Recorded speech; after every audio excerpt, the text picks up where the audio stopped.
ವೀಕ್ಷಕರೇ ನಮಸ್ಕಾರ. ನಿಮ್ಮ ಮನೆಯ ಹೊರಗಡೆ ಈ ವಸ್ತುಗಳಿದ್ರೆ ಸಾಲ ತೀರಿಸೋದಕ್ಕೆ ಆಗೋದೇ ಇಲ್ಲ, ಹುಷಾರು ಅನ್ನೋ ರಹಸ್ಯ ಮಾಹಿತಿಯನ್ನ ಈ ವಿಡಿಯೋದಲ್ಲಿ ನಾನು ನಿಮಗೆ ತಿಳಿಸ್ಕೊಡ್ತೀನಿ. ಹಾಗೇನೆ ಈ ವಿಡಿಯೋಗೆ ಈಗಲೇ ಒಂದು ಲೈಕ್ ಕೊಟ್ಟು ವಿಡಿಯೋದ ಕೆಳಗಡೆ ಓಂ ನಮೋ ಭಗವತೆ ವಾಸುದೇವಾಯ ಅಂತ ಕಮೆಂಟ್ ಮಾಡೋದಕ್ಕೆ ಮರಿಬೇಡಿ. ಕಷ್ಟಗಳೇ ಇಲ್ಲದ ಮನುಷ್ಯ ಭೂಮಿ ಮೇಲೆ ಹುಡುಕಿದ್ರೂ ಸಿಗ್ಲಿಕ್ಕಿಲ್ಲ ಅನ್ಸುತ್ತೆ. ಕಷ್ಟಪಟ್ಟು ದುಡಿತೀವಿ, ಅದು ಸರಿ, ಆದ್ರೆ ನಂತರವೂ ಅನೇಕ ಬಾರಿ ಯಶಸ್ಸು ಸಿಗೋದೇ ಇಲ್ಲ ಅಲ್ವಾ? ಇದ್ರ ಜೊತೆಗೆ ಸಾಲವು ಮೇಲಿನಿಂದ ಮೇಲೆ ಹೆಚ್ಚಾಗ್ತಾನೆ ಇರುತ್ತೆ.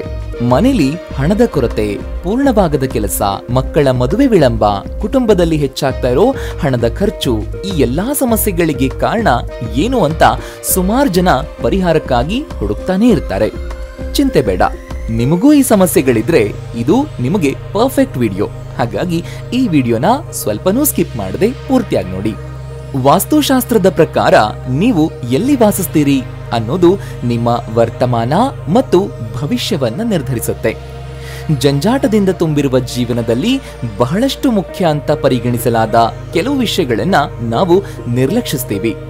ವಾಸ್ತುಶಾಸ್ತ್ರದ ಪ್ರಕಾರ ಮನೆ ಅಥವಾ ಮನೆಯ ಹೊರಗಿನ ವಸ್ತುಗಳು ನಿಮ್ಮ ಸಾಮಾಜಿಕ, ಆರ್ಥಿಕ ಮತ್ತು ಕೌಟುಂಬಿಕ ಜೀವನದ ಮೇಲೆ ಬಹಳ ಆಳವಾದ ಪ್ರಭಾವವನ್ನ ಬೀರುತ್ತವೆ ಮತ್ತು ಅದು ನಿಮ್ಮ ಮುಂದಿನ ಜೀವನ ಹೇಗಿರುತ್ತೆ ಅನ್ನೋದನ್ನ ನಿರ್ಧರಿಸುತ್ತೆ.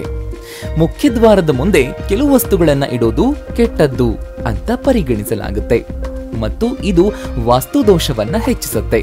ಇದು ಮನೆಯಲ್ಲಿ ವಾಸಿಸುವಂತಹ ಸದಸ್ಯರ ಮೇಲೆ ಅಶುಭ ಪರಿಣಾಮಗಳನ್ನ ಬೀರುತ್ತೆ. ಈ ವಿಷಯಗಳು ಸಹ ಸಾಲದ ಸಮಸ್ಯೆಗಳಿಗೆ ಕಾರಣವಾಗುತ್ತವೆ. ಮುಖ್ಯದ್ವಾರದ ಮುಂದೆ ಯಾವ ವಸ್ತುಗಳು ಇರಬಾರದು ಅನ್ನೋದನ್ನ ತಿಳ್ಕೊಳ್ಳೋಣ. ಮನೆಯ ಉತ್ತರ ದಿಕ್ಕಲ್ಲೇನಾದ್ರೂ ವಾಸ್ತುದೋಷ ಇದ್ರೆ ಸಾಲದ ಪ್ರಮಾಣ ಹೆಚ್ಚುತ್ತಾನೆ ಇರುತ್ತೆ. ಉತ್ತರ ದಿಕ್ಕನ್ನ ದೇವರ ದಿಕ್ಕು, ದೇವರ ಮೂಲೆ ಅಂತ ಪರಿಗಣಿಸಲಾಗುತ್ತೆ. ಈ ದಿಕ್ಕನ್ನ ಯಾವಾಗ್ಲೂ ಮುಕ್ತವಾಗಿ ಮತ್ತು ಖಾಲಿಯಾಗಿಡಬೇಕು. ಭಾರವಾದ ಪೀಠೋಪಕರಣಗಳು ಅಥವಾ ಇನ್ಯಾವುದೇ ಭಾರವಾದ ವಸ್ತುಗಳನ್ನ ಮನೆಯ ಉತ್ತರ ಭಾಗದಲ್ಲಿಡೋದ್ರಿಂದ ದೋಷಗಳು ಉಂಟಾಗುತ್ತವೆ. ಇದಲ್ಲದೆ ಉತ್ತರ ದಿಕ್ಕಿನ ಗೋಡೆಯ ಮೇಲೆ ಯಾವುದೇ ಭಾರವಾದ ವಸ್ತುಗಳನ್ನ ಇಡಬಾರದು. ಉತ್ತರ ದಿಕ್ಕಿನಲ್ಲಿರೋ ಗೋಡೆಗೆ ಹಾನಿಯಾಗಬಾರದು. ಉತ್ತರ ದಿಕ್ಕು ಯಾವಾಗ್ಲೂ ಮುಕ್ತವಾಗಿರಬೇಕು ಅನ್ನೋದನ್ನ ನೆನಪಲ್ಲಿಡಿ. ಮನೆಯ ಉತ್ತರ ದಿಕ್ಕು ಎದುರಿನ ದಿಕ್ಕಿಗಿಂತ ದೊಡ್ಡದಾಗಿದ್ರೂ ಸಹ ಅದು ವಾಸ್ತುದೋಷ ಅಂತ ಪರಿಗಣಿಸಲಾಗುತ್ತೆ. ಮನೆ ನಿರ್ಮಿಸುವಾಗ ನೀವು ಉತ್ತರ ದಿಕ್ಕನ್ನ ದೊಡ್ಡದು ಮಾಡಿ ದಕ್ಷಿಣ ದಿಕ್ಕನ್ನ ಖಾಲಿಯಾಗಿರಿಸಿದ್ರೆ ಅದು ಕೂಡ ಕೊರತೆಯೇ. ನೈಋತ್ಯ ದಿಕ್ಕಲ್ಲಿ ವಾಟರ್ ಟ್ಯಾಂಕ್ ಇದ್ರೆ ನೀವು ಹೆಚ್ಚು ಸಾಲ ಮಾಡೋ ಸಾಧ್ಯತೆ ಇರುತ್ತೆ. ಇದರಿಂದ ಹಣದ ಕೊರತೆಯೂ ಕೂಡ ಹೆಚ್ಚಾಗುತ್ತೆ. ನೀವು ವ್ಯಾಪಾರ ಪಾಲುದಾರರ ಜೊತೆಗೆ ಭಿನ್ನಾಭಿಪ್ರಾಯ ಎದುರಿಸ್ತಾ ಇದ್ರೆ ನಿಮ್ಮ ಮನೆಯ ಈಶಾನ್ಯ ದಿಕ್ಕನ್ನ ಪರಿಶೀಲಿಸಬೇಕು. ಈ ದಿಕ್ಕಲ್ಲಿ ನೀವು ಯಾವುದಾದ್ರೂ ಯಂತ್ರವನ್ನ ಇಟ್ಟಿದ್ದು ಅದು ಹೆಚ್ಚಿನ ಶಾಖವನ್ನ ಹೊರಸೂಸ್ತಾ ಇದ್ರೆ ಅದನ್ನ ದೊಡ್ಡ ನ್ಯೂನ್ಯತೆ ಅಂತ ಪರಿಗಣಿಸಲಾಗುತ್ತೆ. ಈ ಕಾರಣದಿಂದಾಗಿ ನಿಮ್ಮ ಕೆಲಸದಲ್ಲಿ ತೊಂದರೆಗಳು ಅಥವಾ ಅಡಚಣೆಗಳು ಉಂಟಾಗಬಹುದು. ಈಶಾನ್ಯ ದಿಕ್ಕಲ್ಲಿ ಅಸ್ತವ್ಯಸ್ತತೆ, ಕಸದ ತೊಟ್ಟಿ, ಶೌಚಾಲಯ, ಒಳಚರಂಡಿ ಗುಂಡಿ, ಪೊರಕೆಯಂತಹ ವಸ್ತುಗಳಿದ್ರೆ ಅವು ನಿಮ್ಮ ಆರ್ಥಿಕ ಅಭಿವೃದ್ಧಿಯ ಮೇಲೆ ಪರಿಣಾಮ ಬೀರುತ್ತೆ. ಕಳಪೆ ಆರ್ಥಿಕ ಯೋಜನೆ ಸಾಲದ ಬಲೆಗೆ ಬೀಳೋ ಸಂದರ್ಭಗಳಿಗೆ ಕಾರಣವಾಗುತ್ತೆ. ಆದ್ದರಿಂದ ಈಶಾನ್ಯದಲ್ಲಿರೋ ಈ ವಸ್ತುಗಳನ್ನ ತೆರವುಗೊಳಿಸಿ. ಇಲ್ಲಿ ಪೂಜಾ ಕೊಠಡಿ ಅಥವಾ ಧ್ಯಾನ ಕೊಠಡಿ ಇದ್ರೆ ಅದು ನಿಮ್ಮ ಆರ್ಥಿಕ ಸ್ಥಿತಿಯನ್ನ ಉತ್ತಮಗೊಳಿಸೋದಕ್ಕೆ ಸಹಾಯ ಮಾಡುತ್ತೆ. ನಿಮ್ಮ ಸಂಸ್ಥೆಯಲ್ಲಿ ಕ್ಲೈಂಟ್ ಜೊತೆಗೆ ಸಮಸ್ಯೆ ಇದ್ರೆ, ಆಗಾಗ ಕಾನೂನು ತೊಡಕುಗಳನ್ನ ಎದುರಿಸ್ತಾ ಇದ್ರೆ ಅದು ನೀರಿನ ತೊಟ್ಟಿ ಅಥವಾ ವಾಟರ್ ಟ್ಯಾಂಕ್ ನ ಇಟ್ಟಿರೋ ದಿಕ್ಕಿನ ಸಮಸ್ಯೆ ಇರಬಹುದು. ನೀವು ಆಗ್ನೇಯ ದಿಕ್ಕಲ್ಲಿ ನೀರಿನ ಟ್ಯಾಂಕ್ ಇಟ್ಟಿದ್ರೆ ಅದು ವಾಸ್ತುವಿನ ಸಮಸ್ಯೆಗೆ ಕಾರಣವಾಗುತ್ತೆ. ಆಗ್ನೇಯ ದಿಕ್ಕನ್ನ ಅಗ್ನಿ ಮೂಲೆ ಅಂತ ಕರೆಯಲಾಗುತ್ತೆ. ಈ ದಿಕ್ಕಲ್ಲಿ ಅಗ್ನಿದೇವ ವಾಸಿಸ್ತಾನೆ. ನೀವು ಬೆಂಕಿಯ ಶತ್ರುವಾಗಿರೋದ್ರಿಂದ ಇವು ಒಟ್ಟಿಗೆ ಇರೋದು ಅಸಾಧ್ಯ. ಹಾಗಾಗಿ ಈ ದಿಕ್ಕಲ್ಲಿ ನೀರನ್ನ ಇಡೋದು ಸ್ವಲ್ಪ ತೊಂದರೆ ಮಾಡುತ್ತೆ.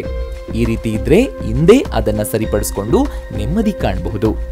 ವಾಸ್ತುಶಾಸ್ತ್ರದ ಪ್ರಕಾರ ಮನೆಯಲ್ಲಿ ಎಲ್ಲವೂ ಸರಿಯಾಗಿಡಬೇಕು. ಅದರಲ್ಲೂ ಡಸ್ಟ್ಬಿನ್ ಅನ್ನ ಇಡೋ ಜಾಗ ಕೂಡ ಮುಖ್ಯವಾಗುತ್ತೆ. ಅದಕ್ಕಾಗಿಯೇ ಮನೆಯ ಮುಖ್ಯ ಬಾಗಿಲ ಬಳಿ ಎಂದಿಗೂ ಡಸ್ಟ್ಬಿನ್ ಇಡಬೇಡಿ. ಹೀಗೆ ಮಾಡೋದ್ರಿಂದ ತಾಯಿ ಲಕ್ಷ್ಮಿಗೆ ಕೋಪ ಬರುತ್ತೆ, ಜೊತೆಗೆ ಸಮಾಜದಲ್ಲಿ ಗೌರವ ಕಡಿಮೆಯಾಗುತ್ತೆ. ಹಾಗಾಗಿ ಮನೆಯ ಮುಖ್ಯ ಬಾಗಿಲನ್ನ ಯಾವಾಗ್ಲೂ ಸ್ವಚ್ಛವಾಗಿಟ್ಕೊಳ್ಬೇಕು. ವಾಸ್ತುಶಾಸ್ತ್ರದ ಪ್ರಕಾರ ಹಾಸಿಗೆಯಲ್ಲಿ ಕುಳಿತು ಊಟ ಮಾಡಬಾರದು. ಯಾಕಂದ್ರೆ ಇದರಿಂದ ಲಕ್ಷ್ಮೀ ಕೋಪಕ್ಕೆ ಗುರಿಯಾಗಬೇಕಾಗುತ್ತೆ.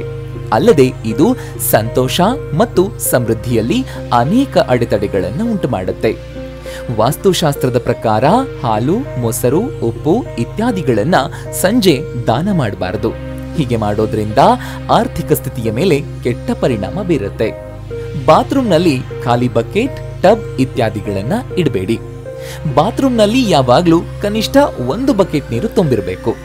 ಇದು ಋಣಾತ್ಮಕ ಶಕ್ತಿಯನ್ನ ತೆಗೆದುಹಾಕುತ್ತೆ ಮತ್ತು ಆರ್ಥಿಕ ಸಮಸ್ಯೆಗಳಿಂದ ರಕ್ಷಿಸುತ್ತೆ.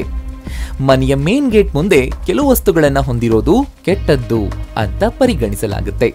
ಇದು ವಾಸ್ತುದೋಷಗಳನ್ನ ಹೆಚ್ಚಿಸುತ್ತೆ ಹಾಗೂ ಮನೆಯಲ್ಲಿ ವಾಸಿಸೋ ಸದಸ್ಯರ ಮೇಲೆ ಅಶುಭ ಪರಿಣಾಮ ಬೀರುತ್ತೆ.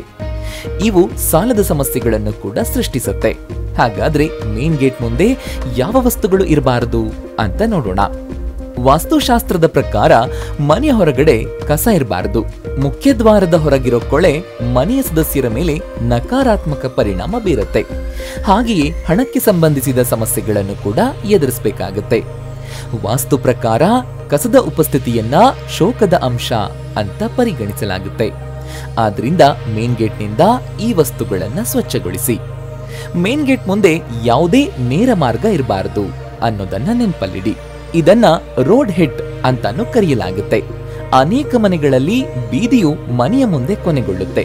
ಅಂದ್ರೆ ಮನೆಯ ಮುಂಭಾಗದಿಂದ ನೇರ ಹಾದಿ ಹೋಗುತ್ತೆ. ಇದರಿಂದ ಮನೆಯ ಸದಸ್ಯರ ನಡುವಿನ ಪರಸ್ಪರ ಪ್ರೀತಿ ಕೊನೆಗೊಳ್ಳುತ್ತೆ. ಮೇನ್ ಗೇಟ್ ಮುಂದೆ ಎಂದಿಗೂ ಒಳಚರಂಡಿ ಇರಬಾರದು. ಹೀಗೆ ಮಾಡೋದ್ರಿಂದ ಮನೆಯಲ್ಲಿ ವಾಸ್ತು ದೋಷಗಳು ಉಂಟಾಗುತ್ತವೆ. ವಾಸ್ತು ಪ್ರಕಾರ ಈ ವಸ್ತುಗಳನ್ನ ಮನೆಯ ಹೊರಗಡೆ ಹೊಂದಿರೋದು ಮನೆಯ ಸದಸ್ಯರ ಆರೋಗ್ಯದ ಮೇಲೆ ಅಡ್ಡ ಪರಿಣಾಮ ಬೀರುತ್ತೆ ಮತ್ತು ಸಾಕಷ್ಟು ಹಣದ ನಷ್ಟ ಸಂಭವಿಸುತ್ತೆ. ಆದ್ರಿಂದ ಒಳಚರಂಡಿಯನ್ನ ಮನೆಯ ಮುಂಭಾಗದಿಂದ ದೂರ ಇಡಿ. ಮೇನ್ ಗೇಟ್ ಮುಂದೆ ವಿದ್ಯುತ್ ಕಂಬಗಳು ಇರಬಾರದು. ಇದು ಮನೆಯ ಮಹಿಳೆಯರ ಮೇಲೆ ಅಶುಭ ಪರಿಣಾಮ ಬೀರುತ್ತೆ. ಇದರಿಂದ ವೃತ್ತಿಯಾಗಿರ್ಲಿ ಅಥವಾ ಕುಟುಂಬದಲ್ಲಾಗಿರ್ಲಿ ಸಮಸ್ಯೆ ಕಾಣಿಸಿಕೊಳ್ಳುತ್ತೆ. ಆದ್ರಿಂದ ಮನೆಯನ್ನ ನಿರ್ಮಿಸುವಾಗ ಅಥವಾ ಖರೀದಿಸುವಾಗ ಈ ವಿಷಯಗಳನ್ನ ನೆನಪಲ್ಲಿಡಿ. ಬರೀ ಮನೆ ಹೊರಗಡೆ ಅಲ್ಲ, ಅಡುಗೆ ಮನೆಯಲ್ಲಿಯೂ ಕೂಡ ಈ ವಸ್ತುನ ಇಟ್ಟು ಹಣಕಾಸಿಗೆ ತೊಂದರೆ ತಗೊಳ್ಬೇಡಿ. ಹಳಸಿದ ಹಿಟ್ಟು. ಅನೇಕರು ಉಳಿದ ಹಿಟ್ಟನ್ನ ಫ್ರಿಡ್ಜ್ನಲ್ಲಿಟ್ಟು ನಂತರ ಬಳಸ್ತಾರೆ. ವಾಸ್ತುಶಾಸ್ತ್ರದ ಪ್ರಕಾರ ಹೀಗೆ ಮಾಡೋದ್ರಿಂದ ಆರೋಗ್ಯಕ್ಕೆ ಹಾನಿಯಾಗೋದಲ್ಲದೆ ಶನಿ ಮತ್ತು ರಾಹುವಿನ ಮೇಲೆ ಪ್ರತಿಕೂಲ ಪರಿಣಾಮ ಬೀರುತ್ತೆ. ಅಡುಗೆ ಮನೆಯಲ್ಲಿ ಔಷಧಿಗಳು. ಅನೇಕ ಜನರು ಅಡುಗೆ ಮನೆಯಲ್ಲಿ ಔಷಧಿಗಳನ್ನ ಇಡ್ತಾರೆ. ವಾಸ್ತುಶಾಸ್ತ್ರದ ಪ್ರಕಾರ ಔಷಧಿಗಳನ್ನ ಅಡುಗೆ ಮನೆಯಲ್ಲಿ ಇಡಬಾರದು. ಹೀಗೆ ಮಾಡೋದ್ರಿಂದ ರೋಗ ಹೆಚ್ಚಾಗುವ ಸಂಭವವಿದ್ದು ಆರೋಗ್ಯ ಹದಗೆಟ್ಟು ಚಿಕಿತ್ಸೆಗೆ ಸಾಕಷ್ಟು ಹಣ ಖರ್ಚಾಗುತ್ತೆ. ಈ ಕಾರಣದಿಂದಾಗಿ ಆರ್ಥಿಕ ಸಮಸ್ಯೆಗಳನ್ನು ಕೂಡ ಎದುರಿಸಬಹುದು.